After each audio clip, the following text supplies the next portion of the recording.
On écoute tout de suite le discours de rentrée de Jean-François Copé. Vous n'imaginez pas comme je suis heureux de vous retrouver ici même, aussi nombreux, dans cette ville de Château-Renard, où mon ami Bernard Reynès nous accueille toujours avec sa gentillesse, son enthousiasme, sa fougue et la qualité qui fait de lui un grand parlementaire et un maire exceptionnel pour cette ville de Château-Renard. C'est vrai, voilà qui, et je le dis ici devant vous tous, voilà qui ravive les souvenirs formidables de l'année dernière. Il y a un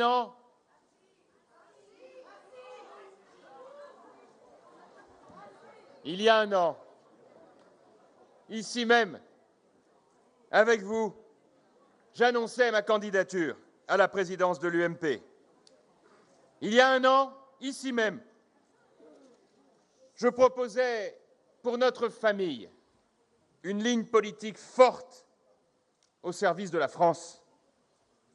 Il y a un an, ici même, nous lancions ensemble une fantastique campagne et je veux vous dire, à vous et à tous les amis élus ici présents, venus de toute la France, ma reconnaissance et mon affection, comme je suis heureux de vous retrouver ici aujourd'hui.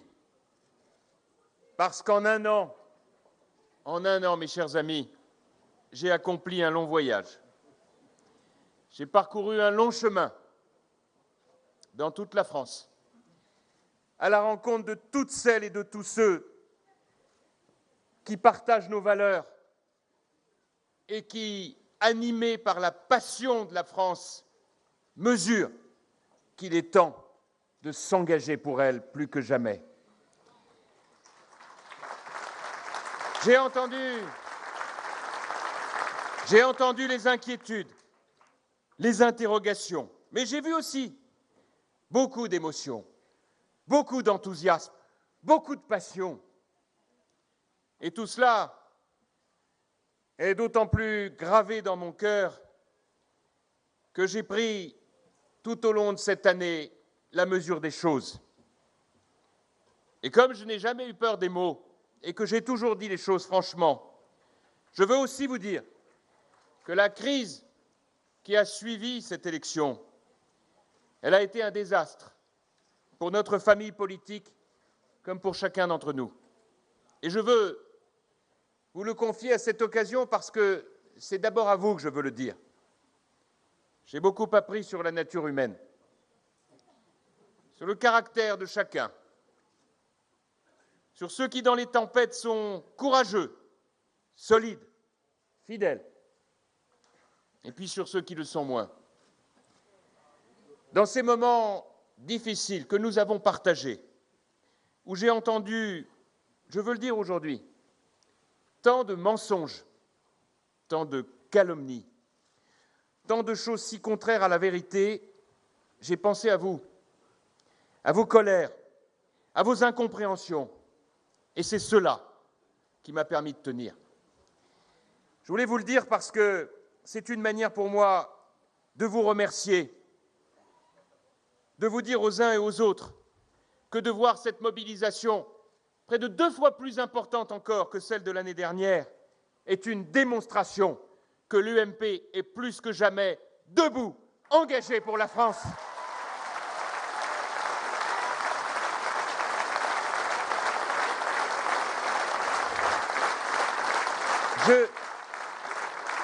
Je veux vous dire aussi que durant toute cette période, je n'ai eu, pour ce qui me concerne, qu'un seul objectif, un seul. Tu le disais, Jean-Claude, préserver à tout prix l'unité de notre famille politique.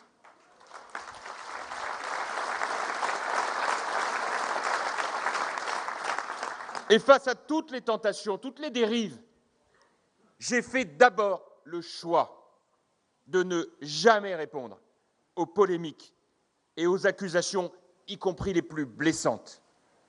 Et Dieu sait s'il y en a eu. Ce choix, il était difficile. Vous connaissez mon tempérament. Et il était aussi difficile pour ceux qui m'avaient soutenu, qui ont été blessés ou mis en cause injustement à travers moi. Et je vous remercie de l'avoir compris. C'était la seule voie pour sortir de la spirale infernale, parce que répondre aux outrages n'aurait fait qu'envenimer les querelles. Et puis, j'ai aussi fait le choix de rassembler autour de moi, dans l'équipe dirigeante, toutes les sensibilités de l'UMP, ceux qui m'avaient soutenu comme ceux qui ne l'avaient pas fait, parce qu'il n'a jamais été question de considérer qu'il y avait au sein de notre famille politique une victoire des uns contre les autres. Enfin, troisième décision, j'ai voulu redonner la parole aux militants.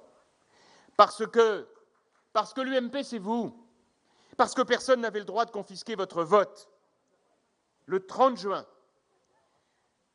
et quelle magnifique surprise pour nous, vous vous êtes mobilisés en masse, presque autant que le 18 novembre. Là où on nous disait « personne n'ira voter », la participation a été massive. Là où on nous disait « personne ne voudra cautionner », les militants ne sont plus là, ils font la tête. Vous avez, à une écrasante majorité, 93%, manifesté votre volonté que l'équipe dirigeante que je préside poursuive son mandat jusqu'en novembre 2015, c'est-à-dire à son terme. Eh bien, m'exprimant pour la première fois sur ce sujet devant vous, je veux vous dire que ce vote, cette marque de confiance, m'a infiniment touché et m'engage. Mes chers amis, on me dit parfois que ce type de crise serait un classique de la vie politique, qu'on la retrouve sous une forme ou sous une autre à chaque changement de génération. Eh bien moi, je m'engage devant vous, en tant que président de l'UMP, à tout faire pour que jamais nous n'ayons plus jamais à revivre de tels déchirements.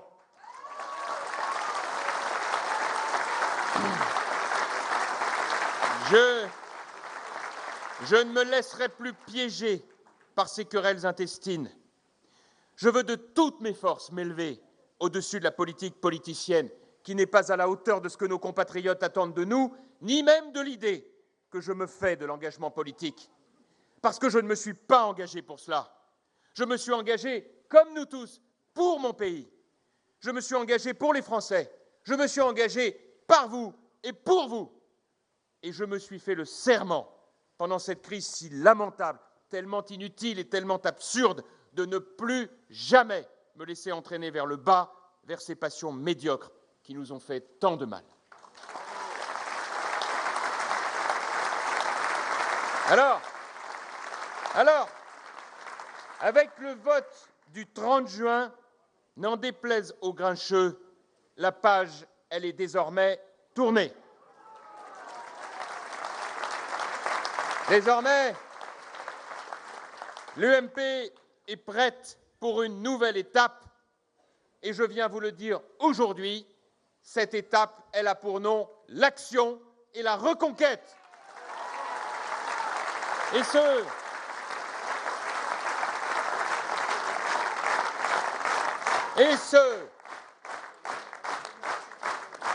qui prétendaient ou espéraient que l'UMP ne se relève pas de sa défaite en 2012, ceux-là doivent regarder la réalité telle qu'elle est. L'UMP est aujourd'hui la première force militante de France. Depuis un an, scrutin après scrutin, nous gagnons toutes les élections partielles. Et lorsque le Conseil constitutionnel a décidé, hélas, d'invalider les comptes de campagne de Nicolas Sarkozy, lorsque j'ai décidé, avec lui et avec vous tous, de lancer une grande souscription nationale pour surmonter cet obstacle financier, les Français ont répondu massivement à l'appel.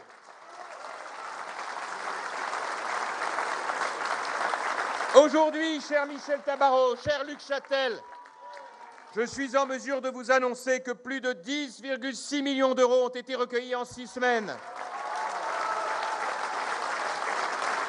6 semaines au cœur de l'été. C'est la plus importante collecte jamais réalisée par un parti politique dans l'histoire de la Ve République. Alors certes, elle ne met pas l'UMP à l'abri des contingences financières et nous continuons bien sûr de solliciter les Français. Pour agir, pour défendre nos convictions, nous avons toujours besoin de soutien. Mais je le dis et je l'assume, c'était notre devoir d'être aux côtés de Nicolas Sarkozy dans cette épreuve et les Français ont répondu en très grand nombre à notre appel.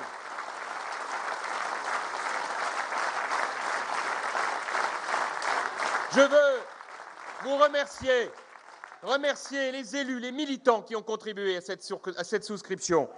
Je veux dire aussi ma gratitude à nos sympathisants, à nos électeurs qui ont ainsi manifesté leur soutien et vous annoncer que beaucoup, en devenant donateurs, ont fait le choix d'adhérer puisque plus de 45 000 Françaises et Français ont décidé de nous rejoindre et d'adhérer à l'UMP en 6 semaines.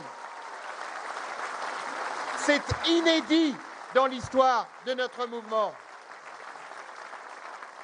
Et puis, je veux aussi remercier les Français qui, pour beaucoup d'entre eux, et je veux vous le dire aujourd'hui, sans toujours partager nos idées, ont compris qu'il n'était pas acceptable de réduire le débat politique, comme je le leur avais dit, à une opposition de façade entre la gauche et les extrêmes. Et à travers cette souscription, les Français ont marqué leur attachement à une opposition républicaine solide et à leur attachement aux valeurs démocratiques qui font la grandeur de la France. Alors, je vous le dis, et je peux le dire maintenant en conscience et en confiance, la voix de l'UMP ne s'éteindra pas.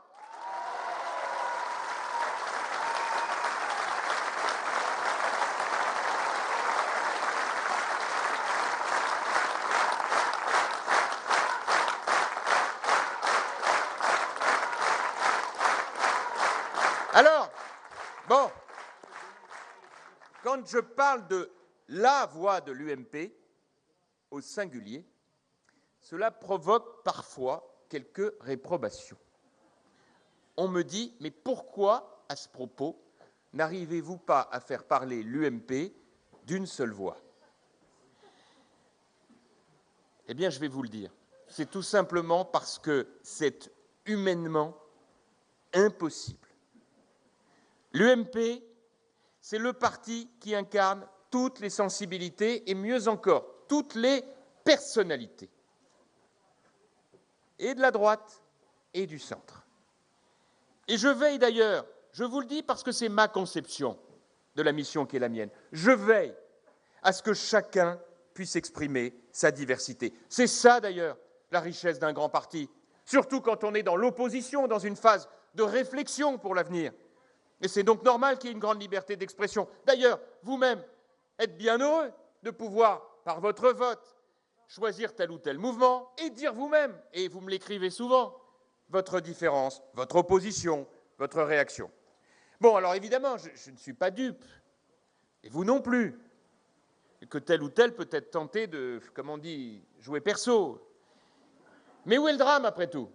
Tant que cela contribue à enrichir le débat. Où est le drame si, lorsque vient le temps de la décision, tout le monde s'accorde pour travailler ensemble au service des Français?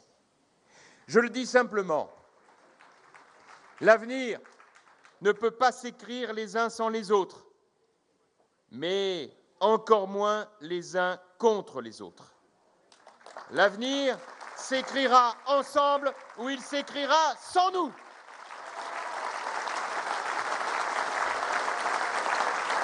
Donc je rassemble, c'est ma responsabilité.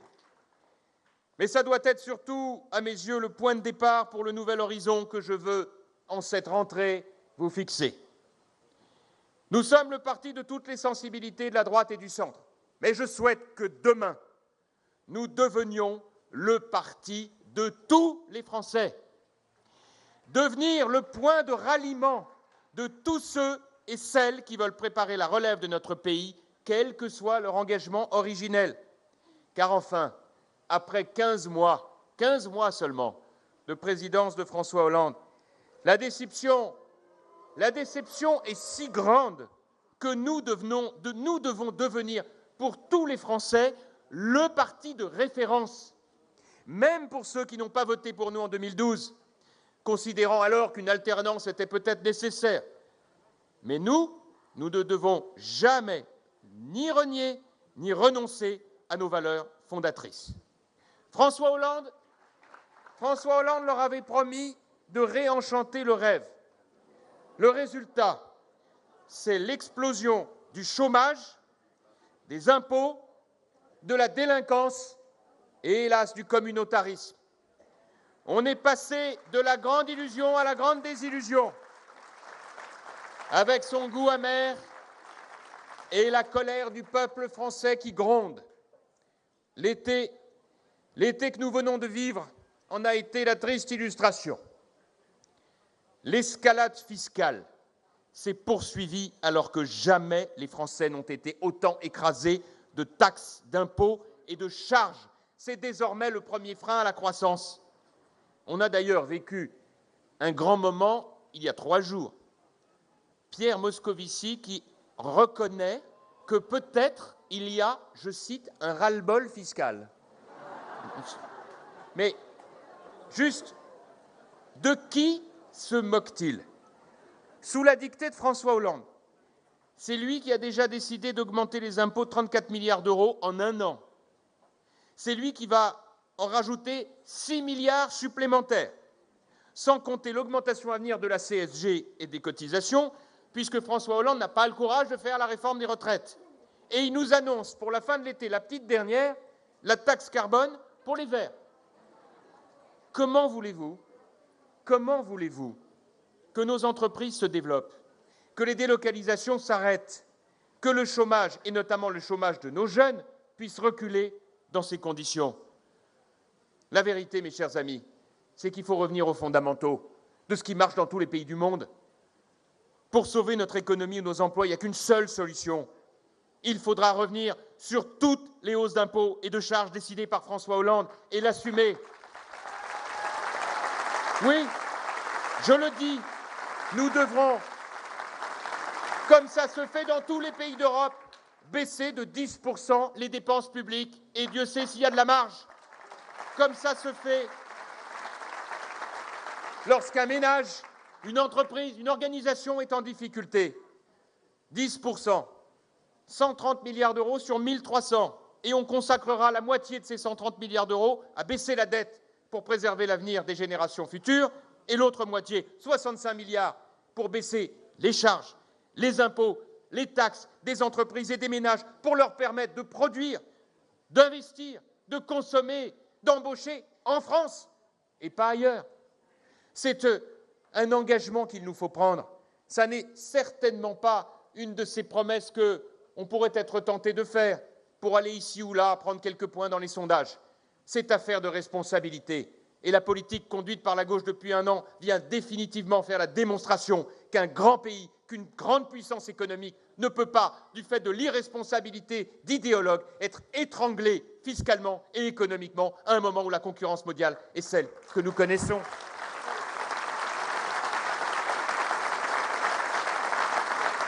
Alors, bien sûr, on me dit qu'à La Rochelle, les socialistes parlent beaucoup de ces propositions de baisser les impôts.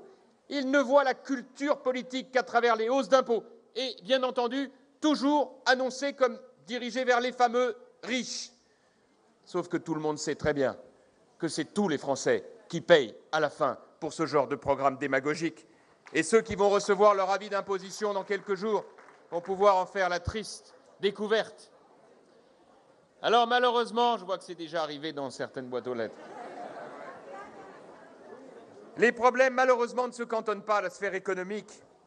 Elle est très loin, la France apaisée que nous promettait le candidat Hollande. Regardez ce qui s'est passé à Trappes à la fin du mois de juillet, lorsque des émeutes ont éclaté parce que des provocateurs refusaient de respecter l'interdiction de la burqa. Cette loi pour laquelle, avec mes amis députés, je me suis tant battu pour convaincre et bousculer les a priori de ceux qui ne franchissaient pas le périphérique. Quel malheur de voir qu'une partie de la gauche est prête à céder aux extrémistes qui provoquent la République en demandant qu'on revienne sur cette loi que même François Hollande, même Jean-Marc Ayrault, aujourd'hui président et Premier ministre, ont refusé de voter. Il est loin le temps où ils revendiquaient la laïcité du début du XXe siècle.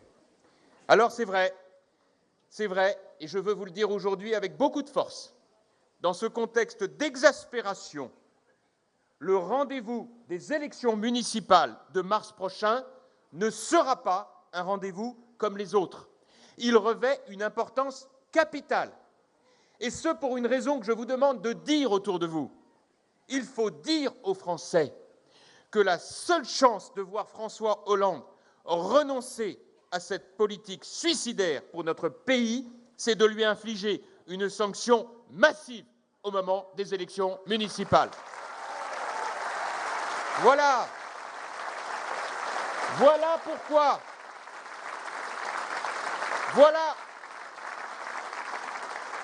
pourquoi l'UMP doit devenir, dès 2014, le parti de tous les Français. Et vraiment, je le redis à nouveau, ceux qui pensent qu'on peut gagner 2017 sans gagner 2014 se trompent lourdement. L'objectif qui doit mobiliser l'UMP aujourd'hui, ça n'est pas 2017, c'est 2014. Les municipales, les européennes et ensuite en 2015, les élections régionales et cantonales. Mes chers amis, c'est avec 2014 que tout va se jouer. Et regardons les choses en face une nouvelle fois. Depuis 2004, depuis 10 ans, la droite et le centre ont perdu toutes les élections locales. Et c'est en perdant du terrain, territoire après territoire, que nous avons fini par laisser la gauche prendre tous les pouvoirs. Eh bien, en retour, c'est ville par ville, village par village, quartier par quartier que nous allons reconquérir le cœur des Français.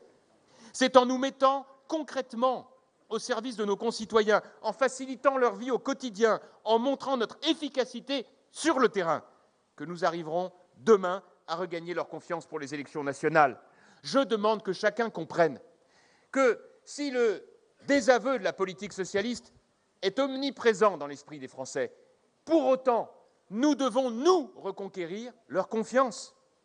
Il faut montrer, par exemple, aux Français qu'on vit beaucoup mieux dans une ville administrée par l'UMP que par la gauche, qui fait exploser les impôts locaux et fuir les entreprises.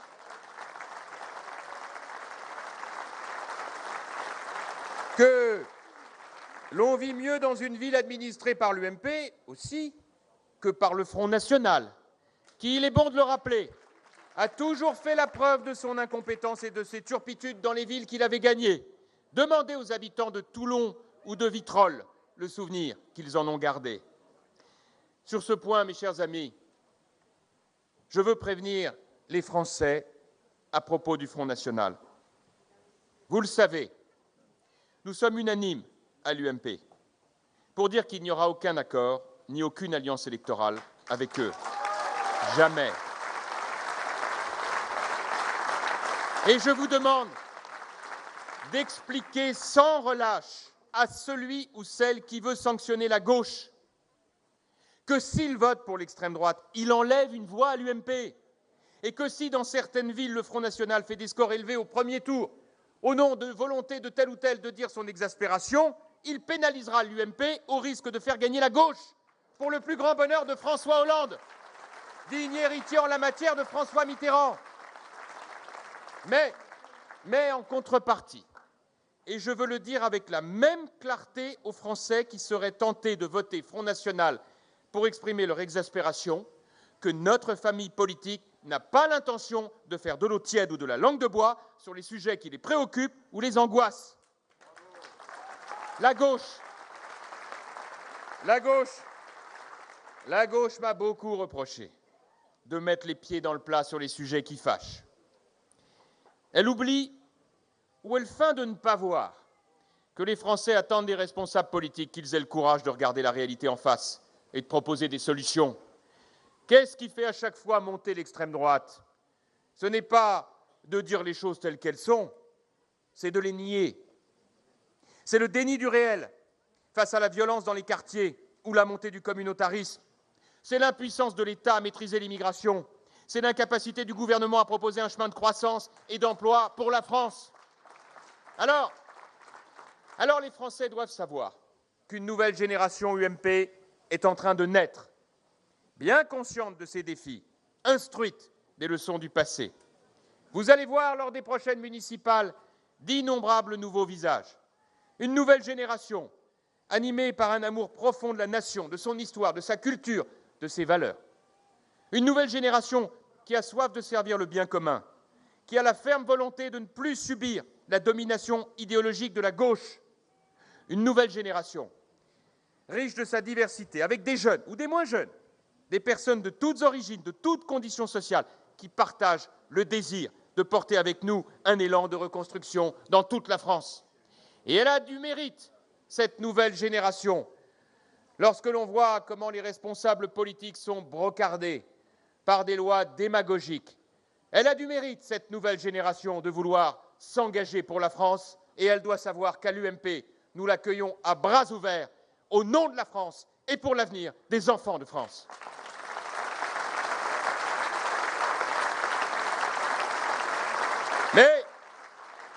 Mais alors, il nous faudra avoir le courage de revoir en profondeur le contenu et le programme de l'UMP. Nous ne sommes certainement pas là pour refaire l'histoire. Nous sommes là pour préparer l'avenir. Nous ne sommes pas là pour devenir un mouvement simplement contestataire, une sorte de Tea Party à l'américaine. Nous sommes un parti de gouvernement qui doit incarner les aspirations du peuple français. Nous ne sommes pas là, et j'en serai le garant, pour nous enferrer dans je ne sais quelle querelle de personnes, d'attaques ad hominem à l'égard de ceux que nous avons servis. Lorsque je vois tel ou tel, pourtant membre actif de notre gouvernement, avoir la mémoire qui flanche et s'égarer dans des propos qui laisseraient à penser qu'il n'était pour rien dans le combat que nous avons mené ensemble pour la France, je me dis que notre objectif, il est vraiment de nous tourner vers l'avenir.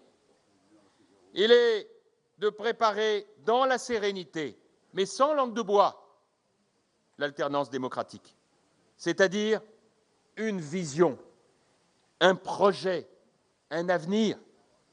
Je voudrais, mes chers amis, à ce point de mon propos, partager avec vous une conviction qui peut ouvrir de nouveaux chemins pour la France, à condition qu'on ait le courage, je dis bien le courage, de l'assumer. Mon intuition est qu'après 5 années de joug socialiste, les Français auront envie d'une seule chose, une seule, retrouver le goût de la liberté. La liberté. Notre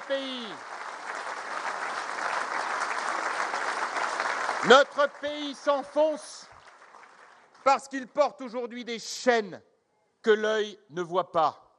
Et donc notre mission sera de reprendre notre bâton de pèlerin inlassablement pour accompagner les Français et les aider à se débarrasser de ces chaînes pour libérer les énergies et les talents. Je pense d'abord, évidemment, à la liberté de créer, de prendre des risques, de réussir, d'échouer aussi, et de repartir. La liberté d'entreprendre, de travailler plus. Il faut refaire de la France une terre de réussite pour tous ceux qui se donnent du mal et qui travaillent, pour tous ceux qui innovent, qui se battent pour un avenir meilleur. Tous ces Français qui ont exprimé tant de déception face aux efforts qu'ils fournissent. Tous ces Français qui créent de la richesse, de l'emploi, qui inventent, qui labourent. Les ouvriers, les salariés, les agriculteurs, les entrepreneurs, les commerçants, les artisans, les chercheurs, les créateurs, les professeurs, ceux que j'ai appelés le front des producteurs. Jour après jour, la gauche les entrave par des taxes, par des normes et pire encore, par une culpabilisation permanente de ceux qui ont envie d'agir. Voyez le traitement scandaleux que le gouvernement réserve aux auto-entrepreneurs. Malgré tout cela, les Français continuent d'avancer. Ce sont eux qui font la croissance et pas M. Hollande. dont la politique n'est vraiment pas un moteur mais une bride, eh bien, mes amis, nous allons proposer aux Français de couper la bride. La liberté de travailler, de créer, d'entreprendre, c'est vital pour notre pays. Mais enfin, il y a une autre liberté qu'il va falloir reconquérir. Et je ne vous surprendrai pas en la défendant une nouvelle fois. C'est la liberté de dire ce que l'on pense, sans avoir à subir les foudres du politiquement correct. La liberté d'assumer ce que l'on croit, ce que l'on veut, ce que l'on souhaite pour notre pays. La liberté d'aimer notre nation et de le dire sans craindre les sourires narquois. D'aimer notre langue, notre drapeau, notre histoire, notre culture. La liberté d'aimer et de défendre notre art de vivre et nos valeurs. J'ai bien vu, tout au long de cette année, la violence qui s'est déchaînée contre ceux qui, comme je le faisais, défendaient un certain nombre d'idées, sur la montée de l'intégrisme religieux, sur des comportements qui défient l'autorité de l'État, sur ces bizarreries, sur ces contradictions qui conduisent un jeune manifestant contre la loi Taubira en prison dans des conditions épouvantables, alors que dans le même temps, des voyous qui détroussent un train de banlieue sont relâchés avec un simple rappel à la loi.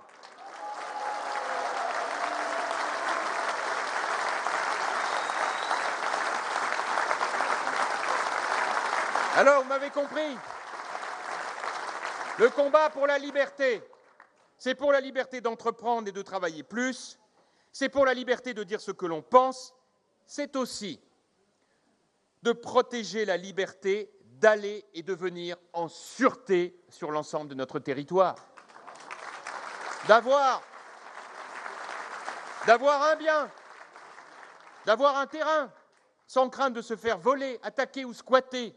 Combien de fois faudra-t-il rappeler à la gauche qu'un pays sans sécurité, c'est un pays sans liberté? Je veux, à ce point de mon propos, vous parler d'une affaire extrêmement grave. Il s'agit de la réforme pénale qui est en train de préparer la garde des Sceaux. Derrière la querelle mise en scène cet été par Manuel Valls, qui est une querelle totalement artificielle, parce que ce qui compte, ce ne sont pas les effets de manche médiatiques, ce sont les actes. Il y a une vraie question, la seule qui vaille. Quelle politique pénale pour la France nous réserve François Hollande? Or, une fois de plus, il tergiverse, alors que le président de la République doit être le garant de l'autorité, de la fermeté dans notre pays. Ce qui importe, et je le dis ici très simplement, ce ne sont pas les effets de manche du ministre de l'Intérieur, dont je respecte la cote de popularité, instruit depuis bien longtemps que ce n'est pas les sondages qui doivent dicter les grandes décisions pour la France, ce sont les faits. Les faits. Or, les faits, c'est que Mme Taubira n'a pas construit une seule place de prison et qu'elle refuse de le faire. Et qu'elle a annoncé hier un nouveau mot, probation. C'est-à-dire, en termes codés, le retour de la culture de l'excuse. On ne fera plus de prison, on fera de la probation. Eh bien, dans ce contexte, je ne vois pas bien comment M. Valls, dont le discours, je dis bien seulement le discours, est en réalité bien souvent celui de l'UMP, peut rester au gouvernement. Madame Taubira, elle suit une ligne idéologique extrêmement claire. Pour elle, nous dit-elle, la prison crée de la délinquance. Pourtant, la vérité, c'est que c'est l'impunité qui crée la délinquance. Et que quand on veut supprimer les peines planchées, quand on veut refuser de sanctionner les comportements graves de certains mineurs délinquants, quand on réduit automatiquement les peines, quand on assume de relâcher des condamnés par idéologie, alors il ne faut pas s'étonner, hélas, de découvrir par les journaux ou d'être soi-même victime de ces actes incompréhensibles dans une grande démocratie et dans une grande république, ces actes commis par des délinquants connus des services qui réitèrent, qui récidivent pour le plus grand drame de familles aujourd'hui directement menacées par la violence dans un pays où chacun devrait voir sa sécurité garantie. Alors, vous l'avez compris, je veux redire ici à Jean-Claude Gaudin mon indignation, comme l'a fait avant moi Bruno Gilles, mon indignation après les attaques scandaleuses du ministre de l'Intérieur à son encontre. Parce que, pour masquer ses échecs, Manuel Valls a choisi de cibler le maire de la deuxième ville de France. Je veux simplement vous dire et lui dire que la ficelle est un peu grosse.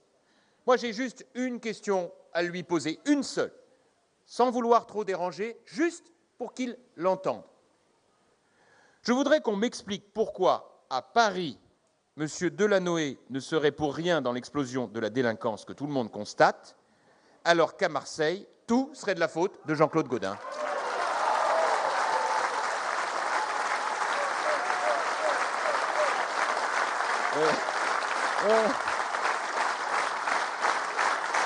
On me signale que cela pourrait être peut-être parce que M. Delanoë est dans la majorité et M. Gaudin dans l'opposition. Et que peut-être les élections municipales approchant et les socialistes pris de panique se disent que ce serait peut-être une manière de faire monter l'extrême droite et ainsi, pour eux, de sauver ce qu'ils peuvent encore sauver. La vérité, c'est que Jean-Claude, tu as tout notre soutien, que je ne laisserai pas le ministre de l'Intérieur faire la campagne municipale des socialistes à Marseille à coups de mensonges d'État. Et que je m'y engage, à l'Assemblée nationale comme au Sénat, nous serons mobilisés jour et nuit contre les dangers de cette réforme pénale qui a pour nom impuissance de l'État et impunité des délinquants. Mes amis,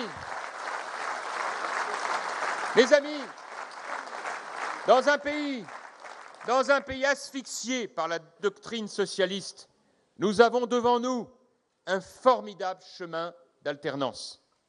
Il nous le faut ouvrir avec les Français en menant ce combat pour la liberté.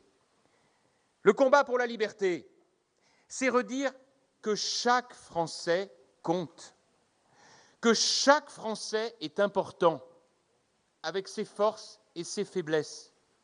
C'est donner à chacun, y compris aux plus modestes, les moyens de révéler ses talents, plutôt que de privilégier la bureaucratie, les lois et les idéologies qui écrasent les initiatives. C'est comprendre que la réussite de la France, c'est la conjugaison de toutes les réussites des Français dans tous les domaines. N'ayons jamais honte de défendre la liberté de la personne humaine, et notamment des plus vulnérables. La liberté contre les oppressions communautaristes, contre le conformisme des bien-pensants. La liberté contre les dérives d'un État ou d'une Europe qui étouffe au lieu de servir. La liberté, c'est considérer que ce n'est pas un monsieur dans son bureau à Paris ou à Bruxelles, aussi intelligent soit-il, qui va décider pour tout le monde ce qui est bon pour nous à notre place. Je suis profondément européen et tellement convaincu que l'Europe est nécessaire que je souhaite que nous en ayons une autre qui prenne conscience de la réalité des attentes des citoyens d'Europe. La liberté, c'est de redonner aux Français la maîtrise de leur destin. C'est de faire confiance aux familles, aux acteurs de terrain, aux corps intermédiaires, oui, en leur confiant des responsabilités, mais en leur demandant de rendre des comptes et d'assumer leurs choix. La liberté, c'est de lutter toujours contre la tentation des plus forts d'imposer leurs lois au détriment des plus fragiles. Alors oui, je prends des risques, parce que je sais que ce mot de liberté, en France, est un mot polémique. Cela fait bien des années qu'il n'a pas été revendiqué haut et fort dans notre famille politique. Nous en avons parlé longuement hier en préparant notre rentrée. Et bien pourtant, il est au cœur de nos valeurs. Encore une victoire idéologique de la gauche. Prononcez le mot liberté et aussitôt, on vous accusera d'être ultra-libéral. quelle erreur!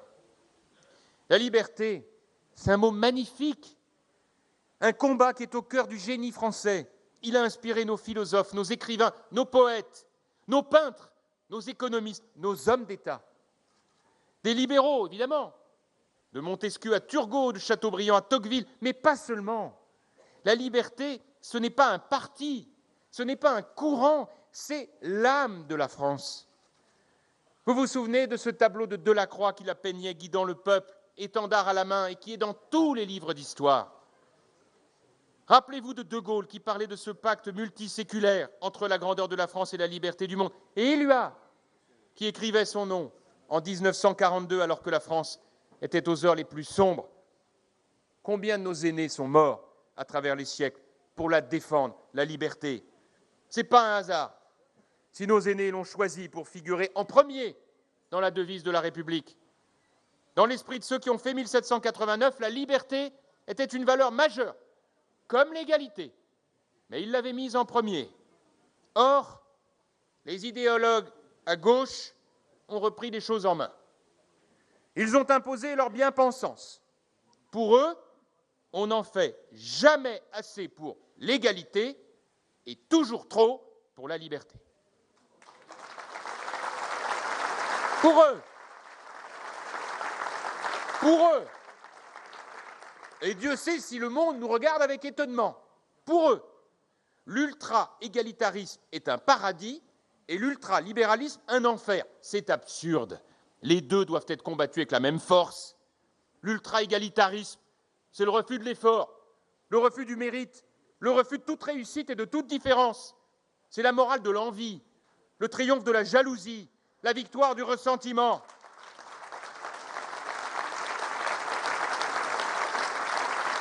L'ultra-égalitarisme,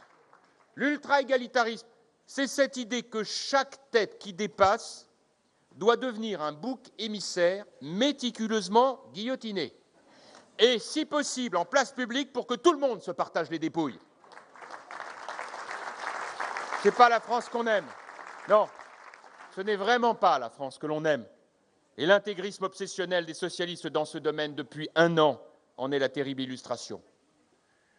L'ultralibéralisme n'est pas un projet plus enviable et ça n'a jamais été le nôtre. C'est la liberté sans limite, l'idée que la loi du plus fort serait toujours la meilleure. L'ultralibéralisme devient alors l'ennemi de la liberté.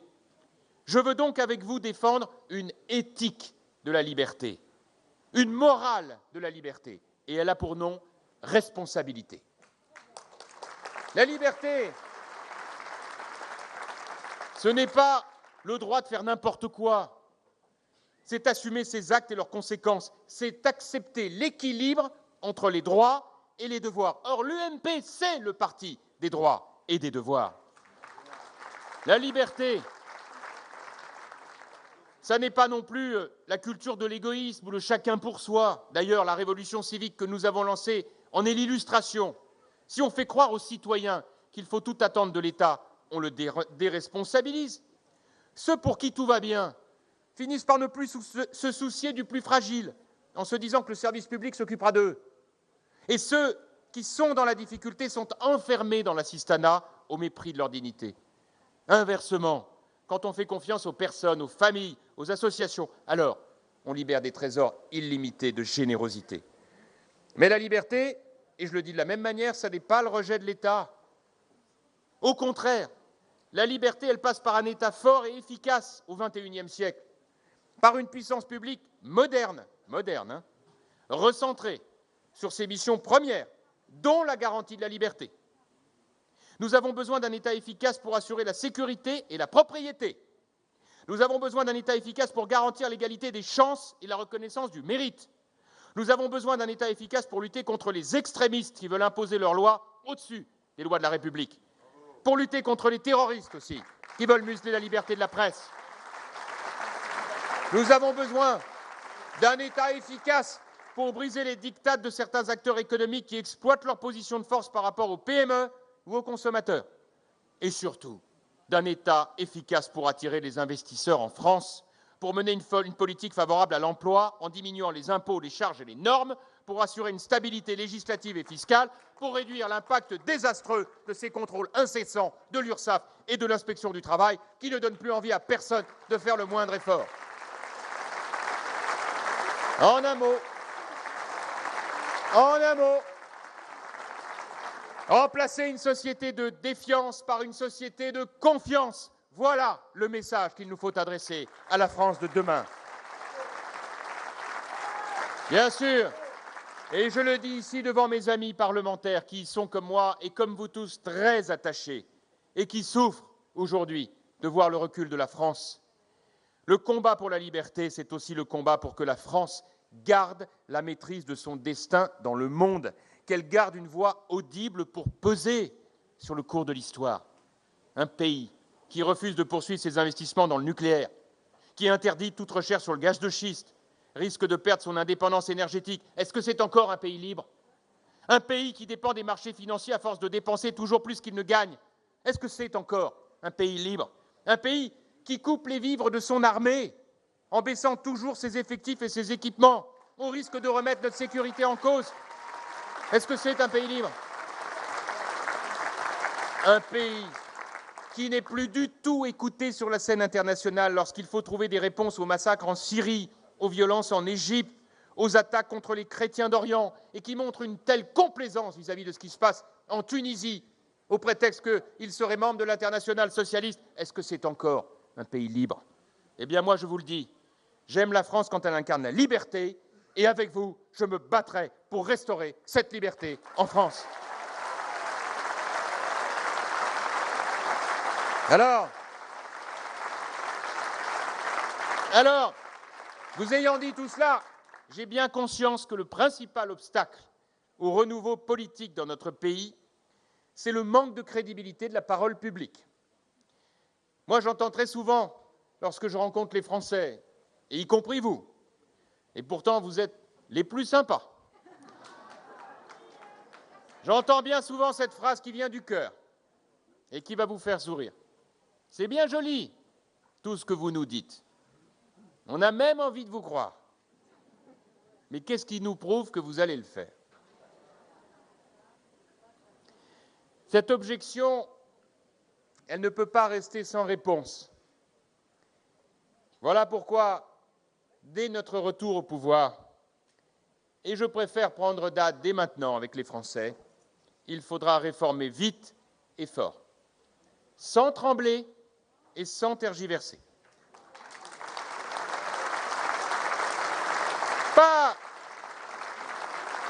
Pas de commission ou de grands débats sans queue ni tête comme les affectionne François Hollande. Ce sera le but de la campagne présidentielle, le moment venu, de faire valider par les Français les grandes réformes indispensables pour relever notre pays. Lorsque le général de Gaulle revint au pouvoir en juin 1958, il consacra sans attendre, vous vous en souvenez, une nouvelle méthode de gouvernement. Le gouvernement par ordonnance. En 6 mois, il scella le destin économique de la France pour les 15 années suivantes. Eh bien, je propose que l'on s'inspire de cette démarche. En 6 mois,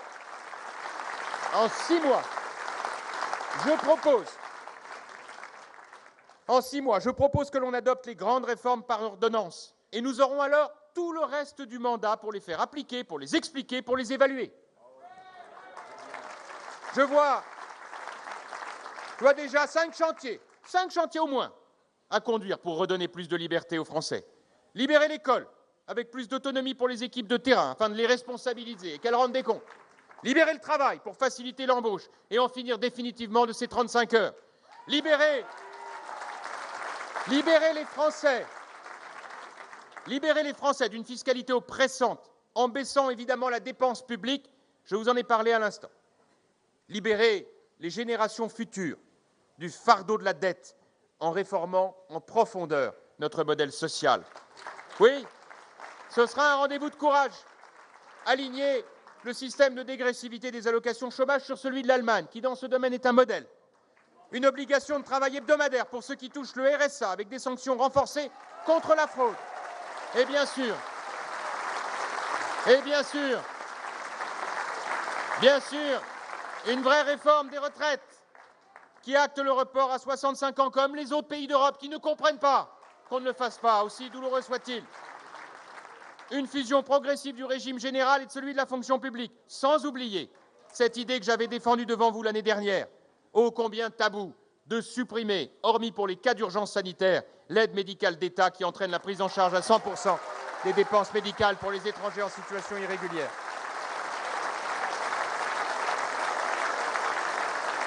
Et enfin, libérer la France de la bureaucratie. Et c'est par ordonnance qu'on doit le faire.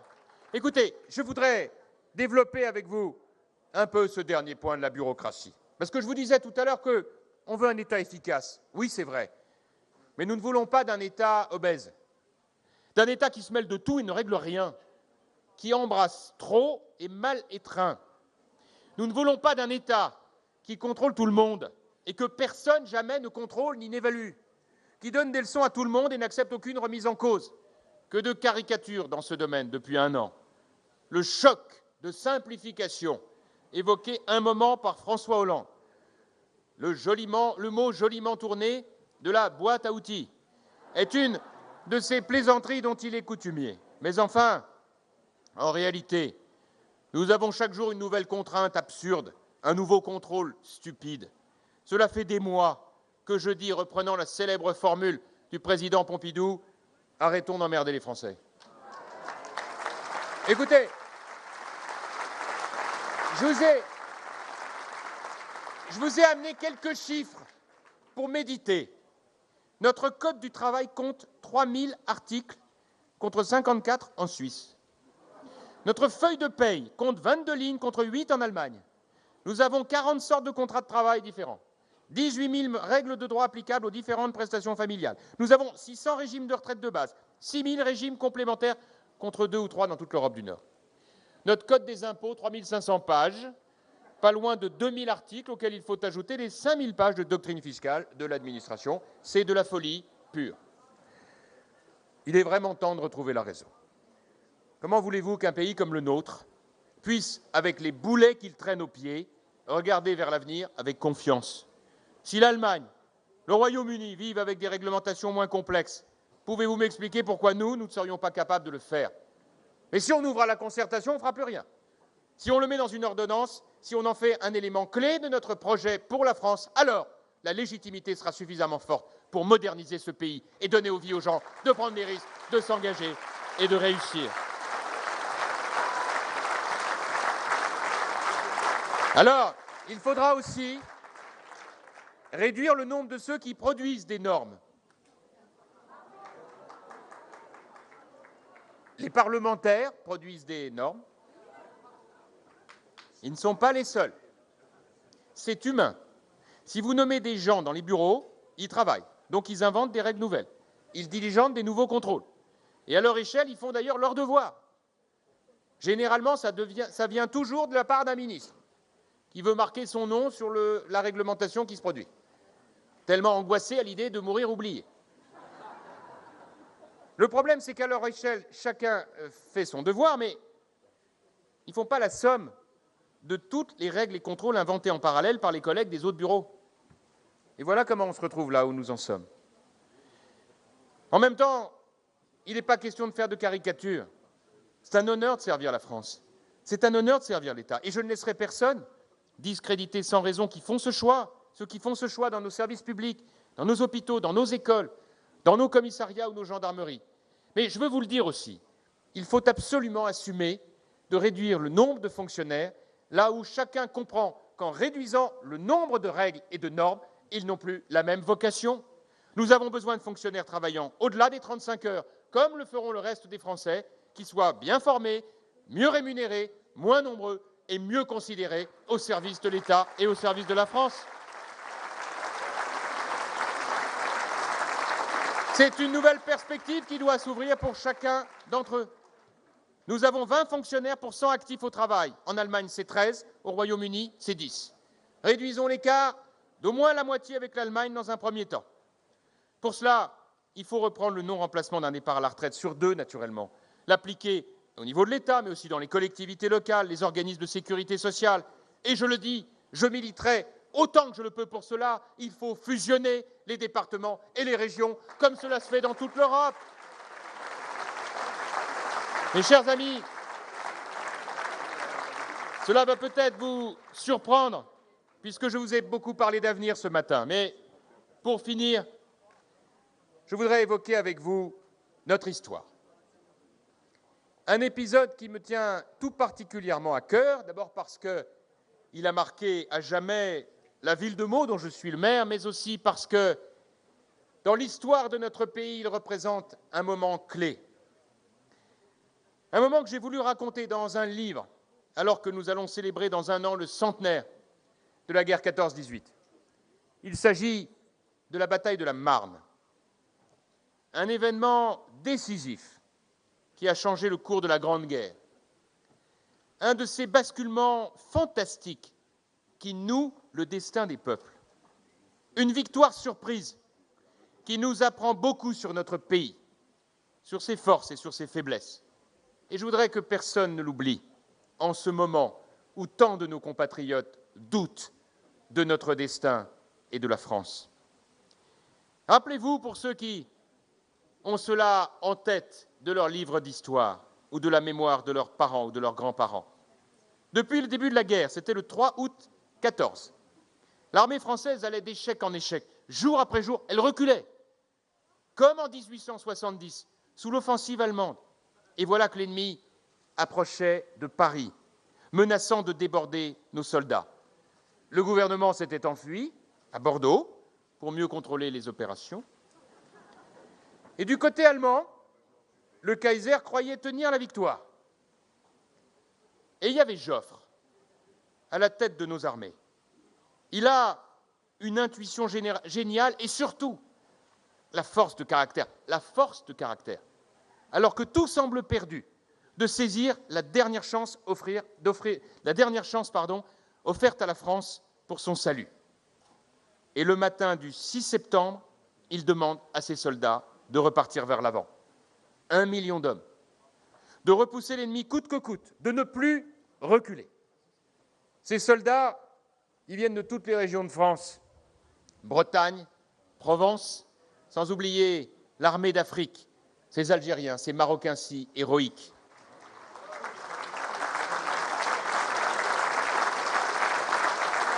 Ils ont une vingtaine d'années et depuis des semaines, ils reculent à pied dans des conditions épouvantables dont on n'a pas idée aujourd'hui, sous un soleil de plomb, harassé, décimé. Et pour défendre la patrie, ce 6 septembre 1914, à l'aube, ils repartent vers l'avant. Ils bravent la peur et la mitraille au prix de combats sanglants, de pertes innombrables. Ils repoussent les Allemands jusqu'à l'Aisne et ils sauvent la France. La victoire de la Marne, mes chers amis, ça n'a pas été la fin de la guerre, vous le savez, loin de là. Mais ce fut un miracle. Grâce à ce miracle, la France a évité l'humiliation et la capitulation. Pourquoi je vous parle de tout cela ce dimanche matin paisible, alors que, Dieu merci, nous sommes épargnés depuis tant d'années par les horreurs de la guerre? Eh bien, c'est parce que c'est l'histoire d'un sursaut français. L'histoire d'une nation capable de se rassembler et de faire l'union sacrée, quand les circonstances l'exigent, malgré les divisions peut-être encore plus profondes que celles d'aujourd'hui. L'histoire d'un peuple qui repart vers l'avant alors qu'il avait une guerre de retard et que tout avait si mal commencé. L'histoire d'un pays dont les chefs arrivent enfin à sortir des schémas du passé pour s'adapter à la réalité d'un monde qui a tout changé. L'histoire de la France qui refuse la fatalité, sauvée par sa jeunesse et portée par le grand souffle de la liberté. Mes chers amis, la Marne, c'est un sursaut français. Il y en a eu d'autres dans notre histoire. Et le destin, j'en suis sûr, nous en réservera encore. Alors, je voudrais que l'UMP s'engage à créer aujourd'hui les conditions d'un sursaut français. Qu'elle redonne aux Français le goût de la liberté, le goût de l'avenir. Qu'elle pense à nos jeunes qui sont si nombreux aujourd'hui à douter de la perspective pour eux de réussir dans notre pays. C'est notre combat. Nous aurons à affronter bien des conservatismes et des frilosités, mais nous y arriverons avec la passion, le courage et la générosité chevillée au corps. C'est pour le bien de notre pays, et je vous le dis, c'est pour l'avenir des enfants de France. Vive la liberté, vive la République et vive la France. Merci à vous.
Merci.